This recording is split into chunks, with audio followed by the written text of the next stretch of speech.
Hello, I'm Floyd Stokes, your AJ2 Introduction to Law Enforcement instructor at College of the Redwoods.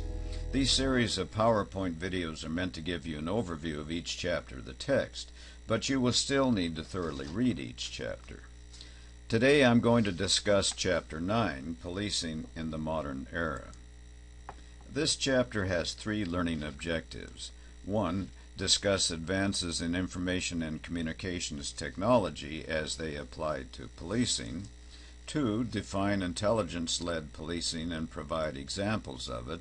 And 3. Explain how terrorism has made an imprint on American policing. So let's get started.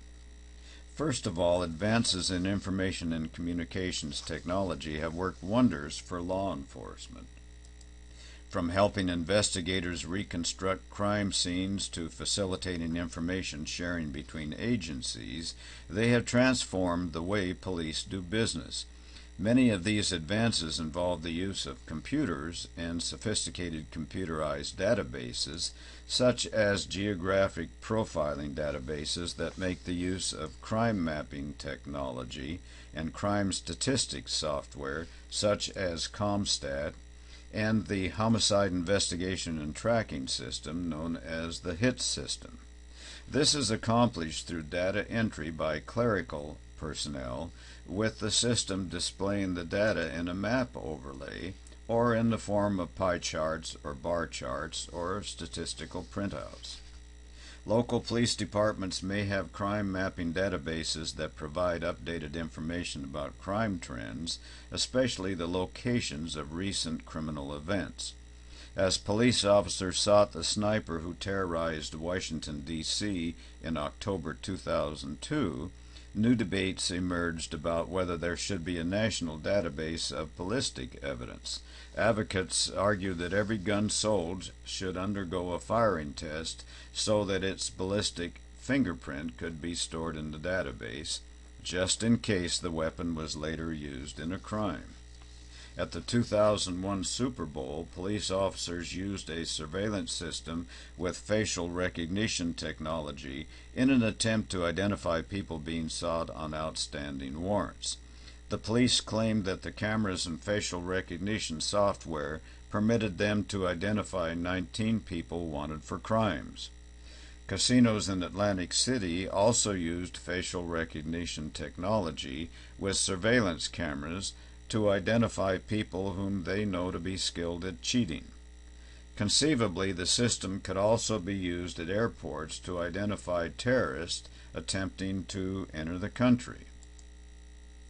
Recently, the U.S. Supreme Court has indicated that it will look critically at some new police technologies. In the case of Kyllo versus United States, a 2001 U.S. Supreme Court case, law enforcement officials pointed a thermal imaging device at a house in Oregon to detect unusual heat sources that might indicate marijuana being cultivated under grow lights. Their efforts led to the search of a home and the discovery of 100 marijuana plants. U.S. Supreme Court Justice Scalia declared the use of the device in this matter to be an illegal search. According to Scalia, and I quote, "Obtaining by a sense-enhancing technology any information regarding the interior of the home that could not otherwise be obtained without physical intrusion into a constitutionally protected area," and he means the home, "constitutes a search," unquote. And it is, therefore, covered by the limitations of the Fourth Amendment, especially the warrant requirement. Thus, it is not clear how judges evaluate the constitutionally permissible uses of new technologies. CompStat is an acronym for Computer Statistics, or in some locations, Compare Statistics. It has 4 important steps and 6 core elements. The aspects include accurate and timely intelligence, effective tactics, rapid deployment, and finally, relentless follow-up and assessment. The last step, relentless accountability, is extremely important and is usually accomplished through regular intensive management meetings where administrators are held accountable for the results in their areas of responsibility. CompStat's core elements are clear mission goals, accountability, geo-command, flexibility, analysis and assessment, and problem-solving tactics. Other useful computer-based technology would include computer-aided drafting, or CAD, shown in the upper left-hand picture, and computer-aided or assisted training such as Firearms Training System, or FATS, shown in the lower right-hand picture.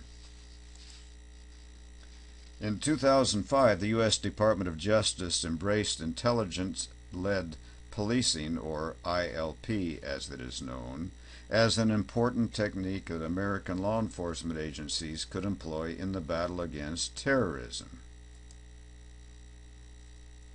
ILP can also be used to target other pressing problems such as property crime, narcotics violations, and organized crime. Intelligence is defined as information that has been analyzed and integrated into a useful perspective. Criminal intelligence is a synergistic product intended to provide meaningful and trustworthy direction to law enforcement decision makers about complex criminality, criminal enterprises, criminal extremists, and terrorists. Also, it is a process that evaluates information collected from diverse sources, integrates the relevant information into a cohesive package, and produces a conclusion or estimate about a criminal phenomena by using the scientific approach to problem solving. Strategic intelligence is a type of intelligence that provides information to decision makers about the changing nature of threats, enabling them to develop response strategies and reallocate resources for effective threat prevention. This would be long-term intelligence gathering. Tactical intelligence, or real-time intelligence, is a type of intelligence that includes gaining or developing information related to threats of terrorism or crime and using this information to apprehend offenders, to harden targets, and to use strategies that will eliminate or mitigate the threat. Intelligence is very important. Law enforcement agencies at all levels depend on intelligence and cannot function adequately without it. After 9/11, the Global Intelligence Working Group, consisting of approximately 30 intelligence professionals, met throughout 2003 to come up with a plan of intelligence sharing, and this plan was called the National Criminal Intelligence Sharing Plan, or NCISP. The group organized the intelligence process into 6 steps: planning and direction, collection, processing and collation, analysis, dissemination, and reevaluation.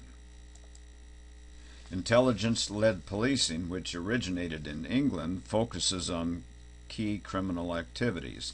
Once crime problems are identified and quantified through intelligence assessments, key criminals can be targeted for investigation and prosecution. Since it has been imported into the United States, it has remained much the same, with some minor twists, including collaborative intelligence gathering units called fusion centers.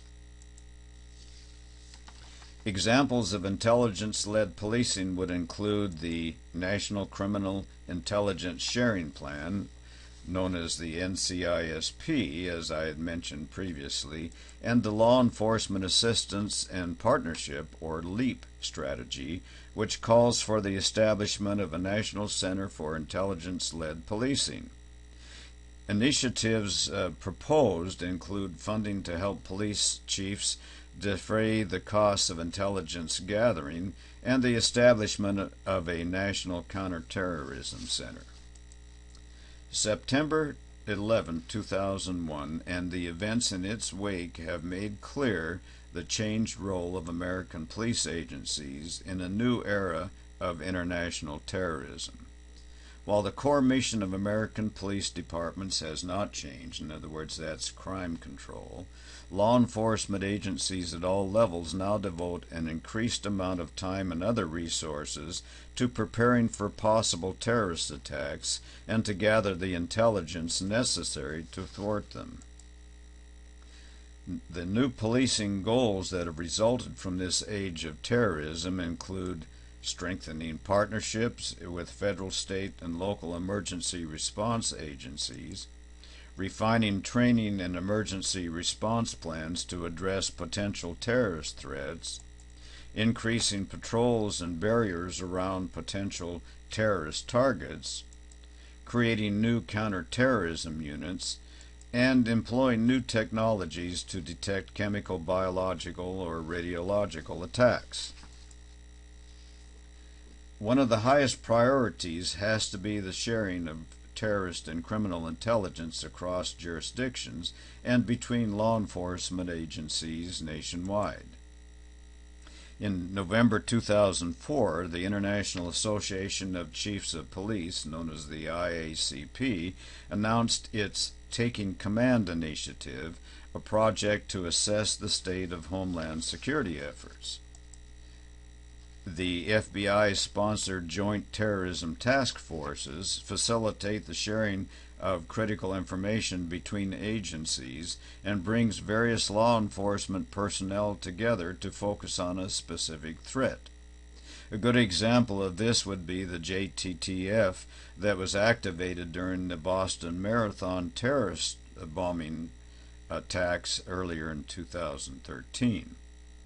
Efforts to share crime and terrorism-related intelligence can result in what some have called boundaryless policing, which is technology-based intelligence efforts that are designed to combat crime and terrorism.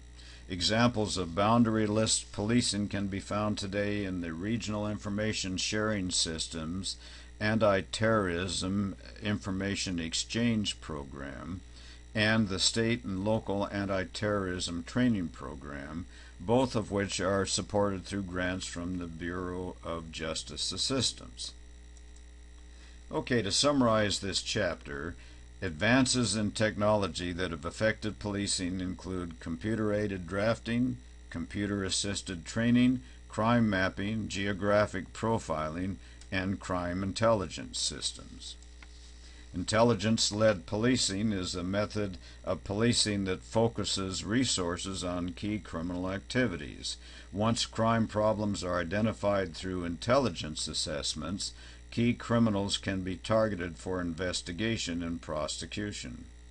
And finally, law enforcement agencies at all levels now devote an increased amount of time and resources to preparing for possible terrorist attacks and to gathering intelligence to thwart them.